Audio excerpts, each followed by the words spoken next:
জ্যৈষ্ঠ শুক্লপক্ষের এই একাদশী ব্রত সম্পর্কে ব্রহ্মবৈবর্ত পুরাণে শ্রীভীমসেন ব্যাস সংবাদে বর্ণিত হয়েছে।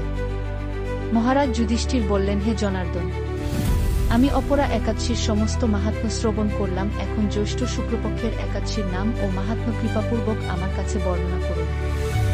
শ্রীকৃষ্ণ বললেন, এই একাদশীর কথা মহর্ষি ব্যাসদেব বর্ণনা করবেন, কেননা তিনি সর্বশাস্ত্রের অর্থ ও তত্ত্ব পূর্ণরূপে জানেন। রাজা যুধিষ্ঠির ব্যাসদেবকে বললেন, হে মহর্ষি দ্বৈপায়ন, আমি মানুষের লৌকিক ধর্ম এবং জ্ঞানকাণ্ডের বিষয়ে অনেক শ্রবণ করেছি। আপনি যথাযথভাবে ভক্তি বিষয়নী কিছু ধর্মকথা এখন আমায় বর্ণনা করুন।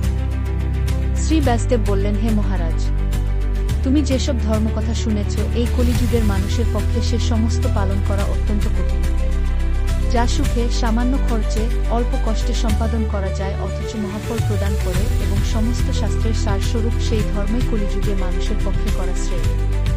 সেই ধর্মকথাই এখন আপনার কাছে বলছি। উভয় পক্ষের একাদশী দিনে ভোজন না করে উপবাস করবে। দ্বাদশী দিনে স্নান করে শুচিশুদ্ধ হয়ে নিত্যকৃত্য সমাপনের পর শ্রীকৃষ্ণের অর্চন করবে। এরপর ব্রাহ্মণদেরকে প্রসাদ ভোজন করাবে। অশৌচাদিতেও এই ব্রত কখনো ত্যাগ করবে না। যে সকল ব্যক্তি স্বর্গে যেতে চায়, তাদের সারা জীবন এই ব্রত পালন করা উচিত। পাপকর্মে রত ও ধর্মহীন ব্যক্তিরাও যদি এই একাদশী দিনে ভোজন না করে, তবে তারা যমযাতনা থেকে রক্ষা পায়। শ্রী ব্যাসদেবের এসব কথা শুনে গদাধর ভীমসেন অশ্বত্থ পাতার মতো কাঁপতে কাঁপতে বলতে লাগলেন, হে মহাবুদ্ধি পিতামহ, মাতা কুন্তী, দ্রৌপদী, ভ্রাতা যুধিষ্ঠির, অর্জুন, নকুল, সহদেব এরা কেউই একাদশীর দিনে ভোজন করে না। আমাকেও অন্ন গ্রহণ করতে নিষেধ করে, কিন্তু দুঃসহ ক্ষুধায়ন্ত্রণার জন্য আমি উপবাস করতে পারি না। ভীমসেনের এই কথায় ব্যাসদেব বলতে লাগলেন, যদি স্বর্গাদি দিব্যধাম লাভে তোমার একান্ত ইচ্ছা থাকে, তবে উভয় পক্ষের একাদশীতে ভোজন করবে না। তদুত্তরে ভীমসেন বললেন, আমার নিবেদন এই যে, উপবাস তো দূরের কথা, দিনে একবার ভোজন করে থাকাও আমার পক্ষে অসম্ভব, কারণ আমার উদরে বৃক নামে অগ্নি রয়েছে। ভোজন না করলে কিছুতেই সে শান্ত হয় না। তাই প্রতিটি একাদশীর পালনে আমি একেবারেই অপারগ। হে মহর্ষি, বছরে একটিমাত্র একাদশী পালন করে যাতে আমি দিব্যধাম লাভ করতে পারি, এরকম কোনো একাদশীর কথা আমাকে নিশ্চয় করে বলুন। তখন ব্যাসদেব বললেন, জ্যৈষ্ঠ মাসের শুক্লপক্ষের একাদশী তিথিতে জলপান পর্যন্ত না করে সম্পূর্ণ উপবাস করবে, তবে আচমনে দোষ হবে না। ওই দিন অন্নাদি গ্রহণ করলে ব্রত ভঙ্গ হয়। একাদশীর দিন সূর্যোদয় থেকে দ্বাদশীর দিন সূর্যাস্ত পর্যন্ত জলপান বর্জন করলে অনায়াসে 12টি একাদশীর ফল লাভ হয়।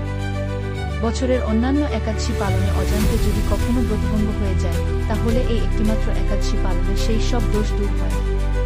দ্বাদশী দিনে ব্রাহ্মমুহূর্তে স্নানাদি কার্য সমাপ্ত করে শ্রীহরির পূজা করবে। সদাচারী ব্রাহ্মণদের বস্ত্রাদি দান সহ ভোজন করিয়ে আত্মীয় স্বজন সহ নিজে ভোজন করবে। এরূপ একাদশী পালনে যে প্রকার পুণ্য সঞ্চিত হয়, এখন তা শ্রবণ কর। সারা বছরের সমস্ত একাদশীর ফলেই এই একটিমাত্র ব্রত উপবাসে লাভ করা যায়।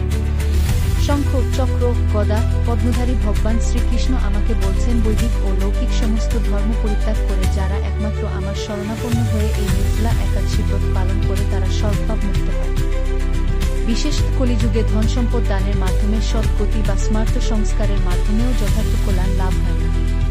কলিযুগে দ্রব্যশুদ্ধি নেই, কলিতে শাস্ত্রোক্ত সংস্কার বিশুদ্ধ হয় না, তাই বৈদিক ধর্ম কখনো সুসম্পন্ন হতে পারে না। হে ভীমসেন, তোমাকে বহু কথা বলার আর প্রয়োজন কি? তুমি উভয় পক্ষের একাদশীতে ভোজন করবে না। যদি তাতে অসমর্থ হও, তবে জ্যৈষ্ঠ মাসের শুক্লপক্ষের একাদশীতে অবশ্যই নির্জলা উপবাস করবে। এই একাদশী ব্রত ধনধান্য ও পুণ্যদায়ী। যমদূতগণ এই ব্রত পালনকারীকে মৃত্যুর পরও স্পর্শ করতে পারে না। পক্ষান্তরে বিষ্ণুদূতগণ তাকে বিষ্ণুলোকে নিয়ে যান। শ্রী ভীমসেন ওই দিন থেকে নির্জলা একাদশী ব্রত পালন করতে থাকায় এই একাদশী পাণ্ডবা নির্জলা বা ভীমসেনী একাদশী নামে প্রসিদ্ধ হয়েছে। এই নির্জলা একাদশী তিথিতে পবিত্র তীর্থে স্নান, দান, জপ, কীর্তন ইত্যাদি যা কিছু মানুষ করে তা অক্ষয় হয়ে যায়। যে ব্যক্তি ভক্তি সহকারে এই একাদশী মাহাত্ম্য পাঠ বা শ্রবণ করেন, তিনি বৈকুণ্ঠধাম প্রাপ্ত হন।